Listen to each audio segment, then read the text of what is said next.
الحمد لله نحمده ونستعينه ونستغفره ونؤمن به ونتوكل عليه ونعوذ بالله من شرور أنفسنا ومن سيئات أعمالنا من يهد الله فلا مضل له ومن يضلل فلا هادي له ونشهد أن لا إله إلا الله وحده لا شريك له ونشهد أن سيدنا ومولانا محمدا عبده ورسوله صلى الله عليه وعلى آله وأصحابه وأزواجه وأتباعه وبارك وسلم تسليما كثيرا كثيرا.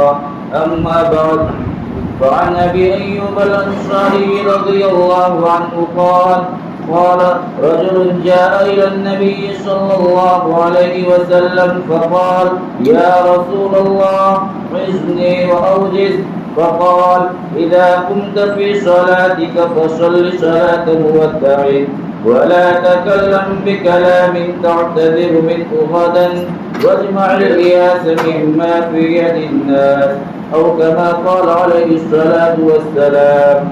اللهم صل على محمد في أول كلامنا، اللهم صل على محمد في أوسط كلامنا، اللهم صل على محمد في آخر كلامنا. بزرگان محترم، عزیزان گرامی، یہ ایک حدیث مبارکہ ہے جو آپ کے سامنے پڑھی گئی. اس روایت کو نقل کرنے والے مشہور صحابی حضرت ابو ایوب انصاری رضی اللہ عنہ ہے، جن کا نام خالد بن زید تھا، اور یہ وہ صحابی رسول ہے جن کو حضرت نبی پاک صلی اللہ علیہ وسلم کی میزبانی کا شرف حاصل رہا. جس وقت نبی پاک صلی اللہ علیہ وسلم ہجرت فرما کر مکہ مکرمہ سے مدینہ منورہ تشریف لائے تو نبی پاک صلی اللہ علیہ وسلم کا پہلا قیام قباء میں رہا. وہاں 14 یا 24 روز قیام فرما کر نبی پاک صلی اللہ علیہ وسلم مدینہ منورہ کے لیے جب آگے بڑھے تو حضرات انصار رضوان اللہ تعالی علیہ اجمعین آپ کے راستے کے دونوں طرف صف لگا کر کھڑے ہو گئے. نبی پاک صلی اللہ علیہ وسلم تو اونٹنی پر سوار تھے اور آپ علیہ السلام نے اپنے پیچھے حضرت ابوبکر صدیق رضی اللہ عنہ کو بٹھا رکھا تھا.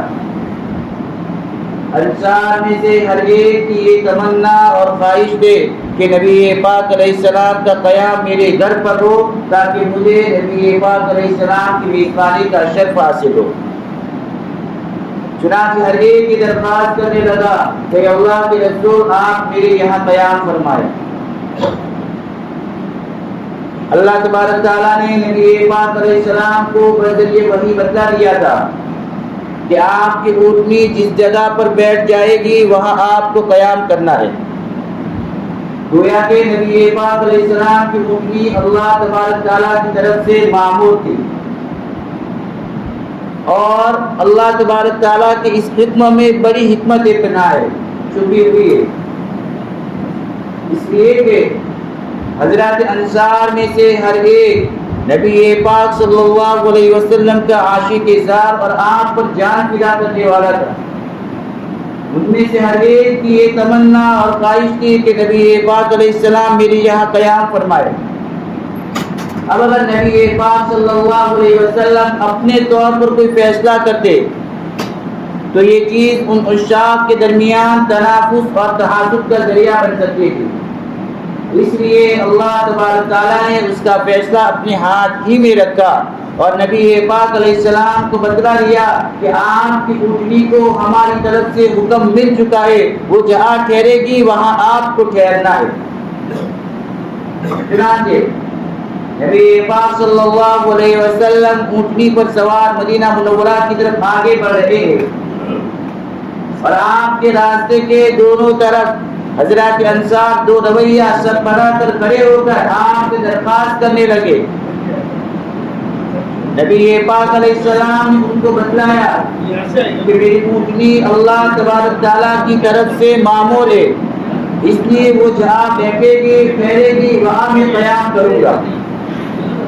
اب تو گویا معاملہ اس پر ہو گیا کہ ہر ایک اللہ سے دعا کرنے لگا کہ اللہ تعالیٰ نبی پاک علیہ السلام کا قیام میرے یہاں کرا دے۔ نبی پاک علیہ السلام کی اٹھنی جس کے مکان سے آگے گزر جاتے تو وہ اپنا دل چھوٹا کر کے یوں کہتا کہ مجھے تو نبی پاک علیہ السلام کی میزبانی کا شرف حاصل ہونے کا ہے۔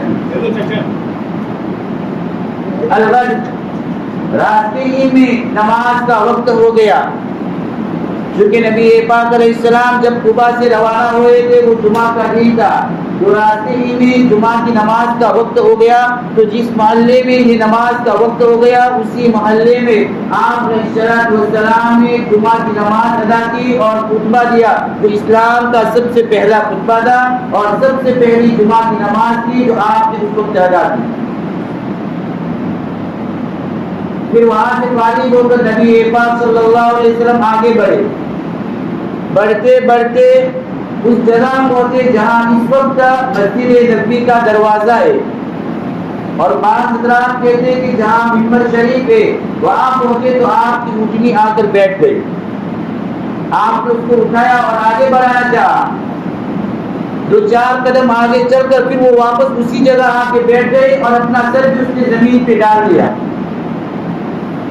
حضرت ابو ایوب انصاری رضی اللہ عنہ کا مکان بالکل وہی اس کے سامنے تھا۔ جلدی سے آئے اور نبی پاک علیہ السلام کا سامان اٹھا کر اپنے مکان میں لے گئے۔ گویا اس طرح اللہ تبارک تعالیٰ نے ان کو نبی پاک علیہ السلام کی میزبانی کا شرف عطا فرمایا۔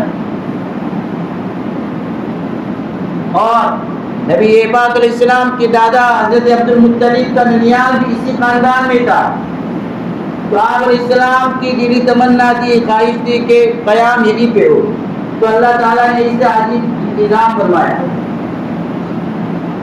سیرت نگاروں نے اس کے علاوہ اور دوسری باتیں بھی لکھی ہے، اگر وہ آپ کے سامنے نقل کرنے جاؤں گا تو روایت جو میں نے آپ کے سامنے پڑھی ہے وہ رہ جائے گی۔ بہرحال اس روایت کو نقل کرنے والے یہی راوی سے حضرت ابو ایوب انصاری رضی اللہ عنہ ہے۔ فرماتے ہیں کہ ایک آدمی نبی پاک علیہ السلام کی خدمت اقدس میں آیا اور آ کر یہ درخواست کہ یا رسول اللہ اذنی واوجز، اے اللہ کے رسول صلی اللہ علیہ وسلم، جب بھی اللہ کے نبی کا نام آئے تو ہماری زبان پر درود کا لفظ آنا چاہیے۔ اور خود اللہ کے نبی علیہ السلام نے فرمایا درود شریف کے متعلق کہ جمعہ کے دن اور جمعہ کی رات مجھ پر زیادہ سے زیادہ درود پڑھا کرو، تم جو درود پڑھتے ہو وہ درود مجھ تک پہنچایا جاتا ہے۔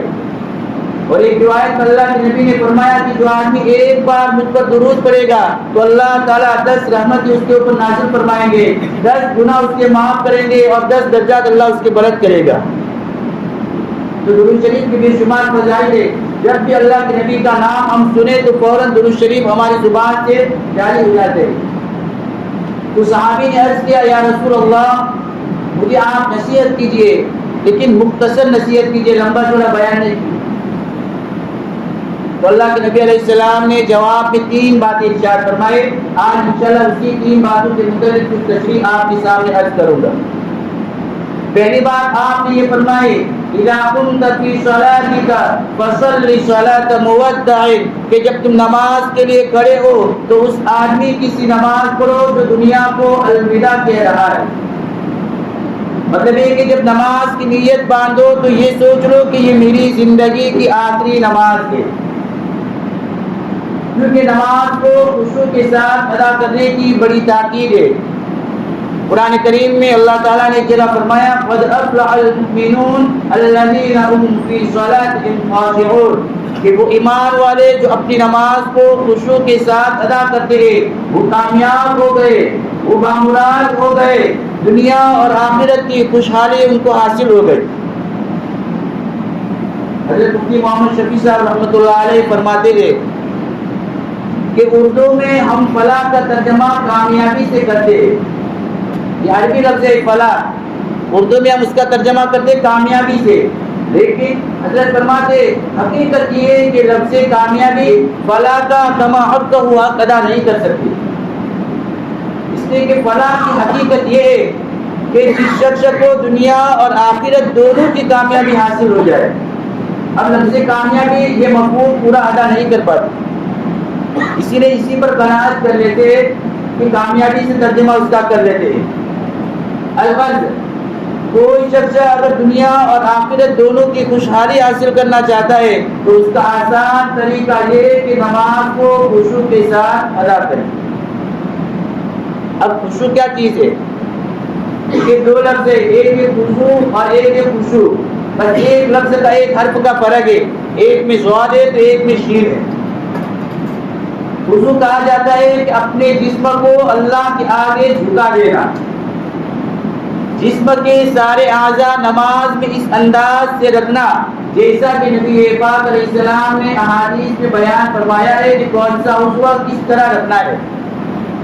یہاں تک کہ نگاہ تک کے متعلق کتابوں میں صراحت موجود ہے کہ جب کھڑے ہو تو کھڑے ہونے کی حالت میں ہماری نگاہ سجدے کی جگہ پر ہونی چاہیے، رکوع میں ہو تو پاؤں کی پشت پر نگاہ ہونی چاہیے۔ غرض نگاہ جیسی نگاہ تک کے متعلق کہ نماز کی کس حالت میں کہاں رکھنی ہے، دوسرے اعضاء نماز کے رکن میں کہاں پہ رکھنے ہیں، تو اعضاء کو جس انداز سے رکھنے کا ہمیں حکم دیا گیا ہے اسی انداز سے اعضاء کو رکھنا یہ خشوع کہلاتا ہے۔ آج ہم اپنی نگاہ کو صحیح انداز سے رکھنے کا بھی اہتمام نہیں کرتے۔ بعض بزرگوں نے کتابوں میں لکھا ہے کہ جو آدمی نماز میں اپنی نگاہ کو اسی جگہ رکھنے کا اہتمام کرے گا جہاں رکھنے کا حکم دیا گیا ہے تو بد نگاہی سے اللہ اس کی حفاظت فرمائے گا۔ اس کا ایک فائدہ یہ، آج ہماری نگاہ ایسی بھٹکی ہوئی ہے کہ ایک جگہ ٹھہرنے کا نام ہی نہیں لیتی۔ تو اعضاء کو جس انداز سے رکھنے کا حکم دیا گیا ہے اسی انداز سے اعضاء کو نماز میں رکھنا یہ خشوع کہلاتا ہے۔ اور دوسرا چیز ہے خشوع۔ خشوع کا مطلب ہے کہ اپنے دل کو اللہ کے سامنے جھکا دینا، دل کو اللہ کے سامنے ایسا متوجہ کرنا کہ کوئی دوسرا خیال دل میں آوے ہی نہیں، اسی کو خشوع کہا جاتا ہے۔ اور خشوع کے ساتھ نماز ادا کرنے کا ہمیں حکم دیا گیا ہے، اور اصلی نماز وہی ہے اور اسی کا وہ فائدہ ہے جو قرآن نے ہمیں بتلایا، ان الصلاۃ تنہی عن الفحشاء والمنکر، کہ نماز بے حیائی اور ناجائز چیزوں سے روکتی ہے۔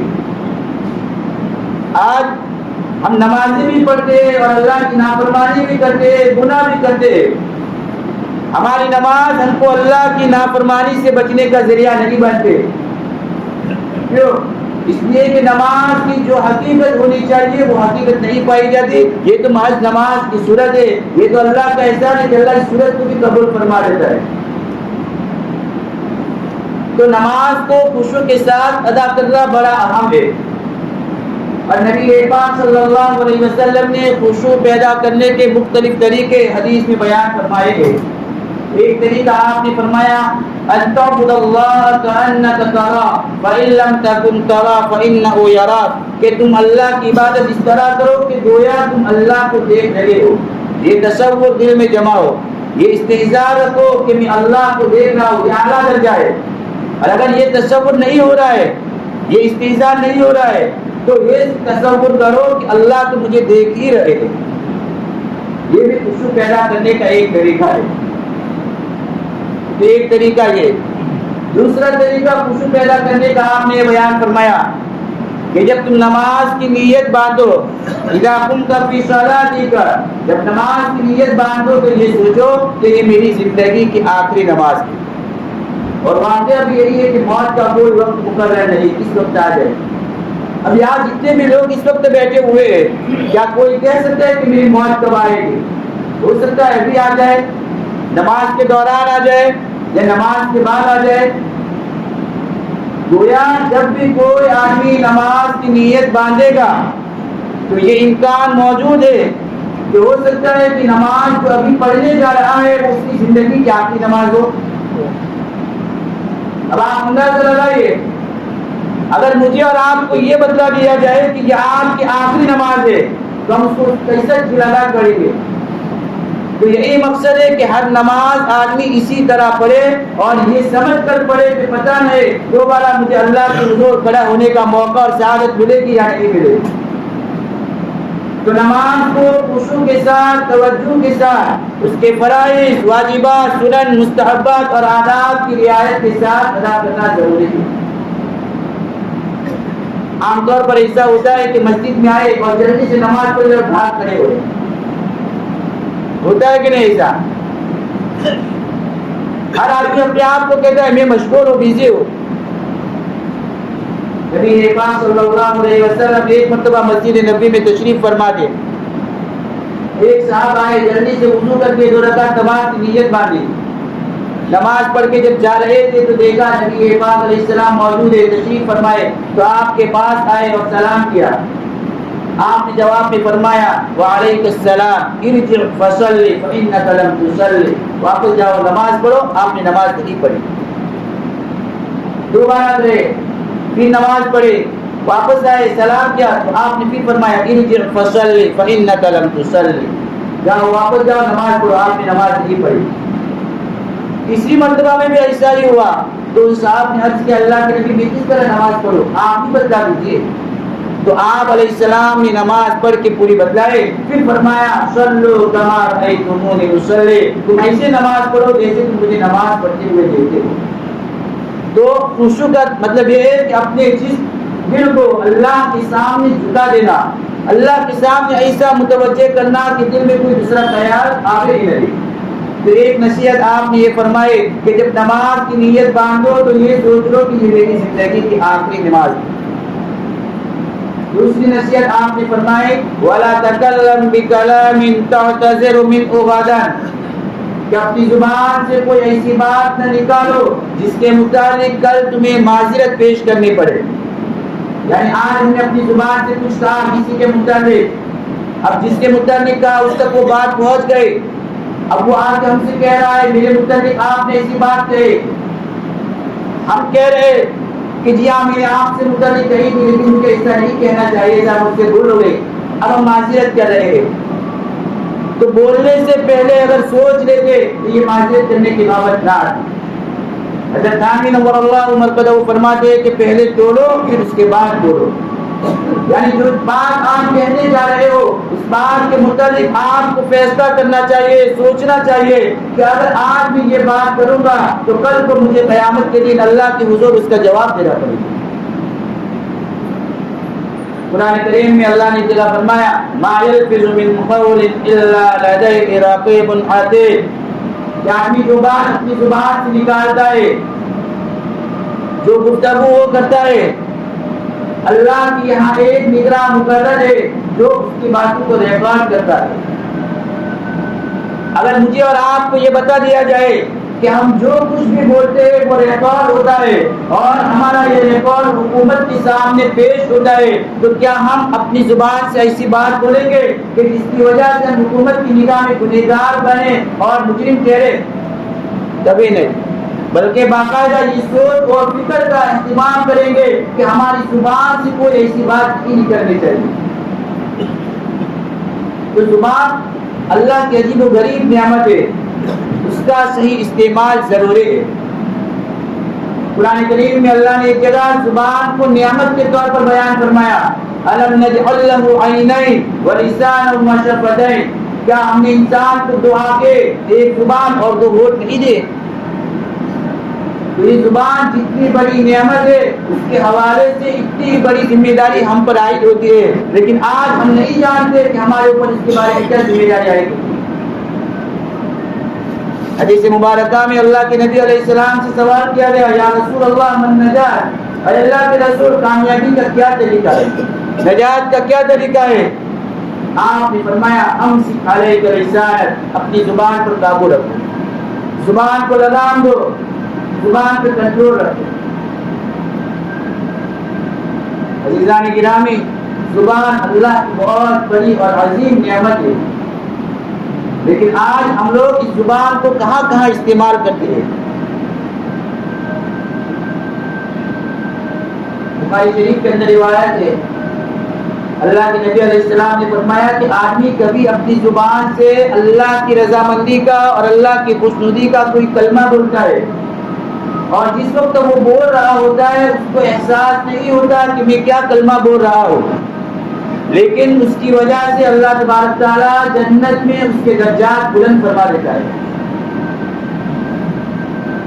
اور آدمی کبھی اپنی زبان سے اللہ کی ناراضگی کا کوئی کلمہ بولتا ہے اور جس وقت وہ بول رہا ہے اس کو خیال نہیں وہم و گمان میں بھی رہے کہ میں کیا بول رہا ہوں، لیکن وہ کلمہ اللہ کی ایسی ناراضگی والا ہوتا ہے کہ وہ اس کی وجہ سے جہنم میں اتنا نیچے گر جاتا ہے جتنا زمین و آسمان کے درمیان فاصلہ ہے۔ زبان سے نکلا ہوا بول بڑا اہمیت رکھتا ہے، اس لیے تو حدیث مبارکہ میں آتا ہے کہ جب صبح ہوتی ہے تو جسم کے سارے اعضاء زبان کے سامنے ہاتھ جوڑتے ہیں، گر گراتے ہیں کہ اللہ کے واسطے تو سیدھی رہنا، تیرے سیدھے رہنے میں ہم سب کی خیر ہے، بھلائی ہے، عافیت ہے، اگر تو آڑی ٹیڑھی ہو گئی تو ہماری تو خیر ہے۔ گالی زبان ہوتی ہے اور بات اس کے اعضاء کو کھانی پڑتی ہے، ٹماٹر پڑتا ہے گال کو، ڈنڈے پڑتے ہیں پیٹھ کو، تو نقصان اس کے اعضاء کو اٹھانا پڑتا ہے۔ اس لیے صبح کے وقت جسم کے سارے اعضاء زبان کے سامنے ہاتھ جوڑتے، اس کے سامنے گر گراتے کہ مہربانی کرنا، سنبھل کے رہنا، تو سیدھی رہے گی تو ہم سب سیدھے اور عافیت میں رہیں گے، اگر تو آڑی ٹیڑھی ہو گئی تو ہماری تو خیر نہیں، ہم پر مصیبت آ جائے گی۔ حسان بن ابی سنان رحمۃ اللہ علیہ بزرگ تھے، ایک مرتبہ وہ کہیں جا رہے تھے، راستے میں دیکھا کہ ایک نیا مکان بنا ہے، تو کسی سے پوچھا کہ یہ مکان کب بنا ہے، بس اتنا پوچھا یہ مکان کب بنا ہے۔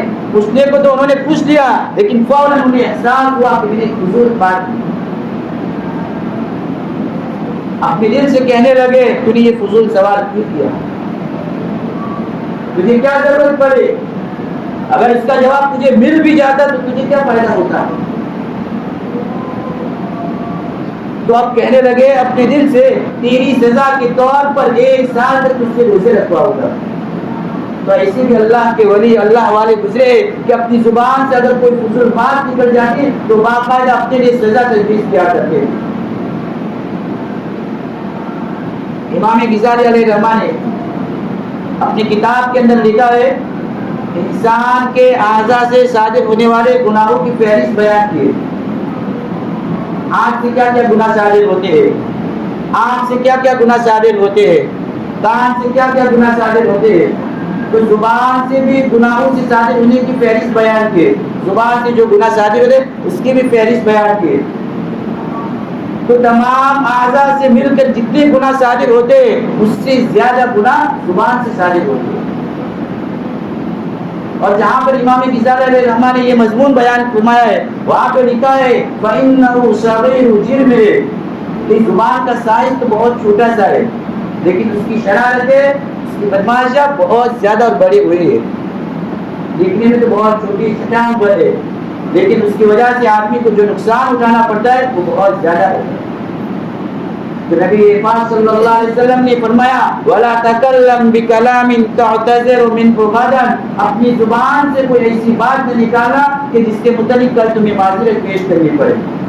عام طور پر ہوتا یہ ہے کہ جب آدمی بول رہا ہوتا ہے تو اس کو اندازہ نہیں ہوتا اور کسی کے متعلق کوئی بات کہہ دی، اب جس کے متعلق کہیں بھی اس کو پتا چلا وہ آ کے ہم سے کہہ رہا ہے میرے متعلق آپ نے ایسی بات کہی، اب ہم نہ بھی نہیں کہہ سکتے تو معذرت کرتے، ادھر ادھر کے بہانے بناتے، تو اللہ کے نبی نے فرما دیا ایسی بات اپنی زبان سے نہ نکالو، بلکہ بات کرنے سے پہلے سوچ لو کہ میں کیا بولنے جا رہا ہوں، سوچ کر بولنے کی عادت ڈالیں۔ ہم جب سوچ کر بولنے کی عادت ڈالیں گے تو کبھی تو ایسا ہوگا کہ بغیر سوچے بھی ہماری زبان سے بات نکل جائے گی، کیونکہ ہم اس کے عادی ہو چکے ہیں۔ لیکن جب آہستہ آہستہ ہم اس پر کنٹرول کریں گے تو ایک دن ایسا آئے گا کہ بغیر سوچے کوئی بات نکالنا ہمارے لیے گوارا نہیں ہوگا۔ اب کیا سوچیں گے آپ؟ سوچنا یہ ہے کہ میں اپنی زبان سے جو بولنے جا رہا ہوں اس میں کہیں اللہ کی نافرمانی تو نہیں ہو رہی، کوئی گناہ کا کام تو نہیں، یہ سوچے پھر اس کے بعد اپنی زبان سے بولے۔ یہ 2 نصیحت اللہ کے نبی نے فرمائے، اور تیسری نصیحت آپ نے فرمائی وَجْمَعُ الْعِيَاذَ مِمَّا فِي أَيْدِي النَّاسِ، کہ لوگوں کے ہاتھ میں جو کچھ ہے اس سے اپنے آپ کو بالکل مایوس کر دو۔ یہ اللہ نے ہر ایک انسان کے دل میں حرص کا مادہ رکھا ہے، لالچ کا مادہ، ہر ایک میں حرص ہے، اسی حرص کی وجہ سے انسان کا نفس اس کو یہ سمجھاتا ہے کہ وہ تجھے کچھ دے گا، بھلا کچھ دے گا۔ اللہ کے نبی فرماتے لوگوں کے ہاتھ میں جو کچھ ہے اس سے اپنے آپ کو بالکل مایوس کر لو۔ کسی سے کوئی امید نہ رکھو. امید رکھنی ہے تو اللہ سے رکھو, مانگنا ہے تو فقط اللہ سے مانگو. اگر زبان سے سوال کرتے یہ تو حرام ہے, اور دل میں اگر یہ تمنا کرتے تو یہ بھی ناجائز ہے. بس اللہ سے مانگنے کی عادت بنا دی. ایک حدیث مبارکہ آپ کے سامنے نقل کر کے میں اپنی جگہ لیتا ہوں. اللہ کے نبی نے فرمایا وَرْضَ بِمَا قَسَمَ اللَّهُ لَكَ تَكُنْ أَغْنَى النَّاسِ. اللہ نے آپ کی قسمت میں جو لکھ دیا ہے آپ اس پر راضی ہو جاؤ, سب سے بڑے مالدار ہو جاؤ گے.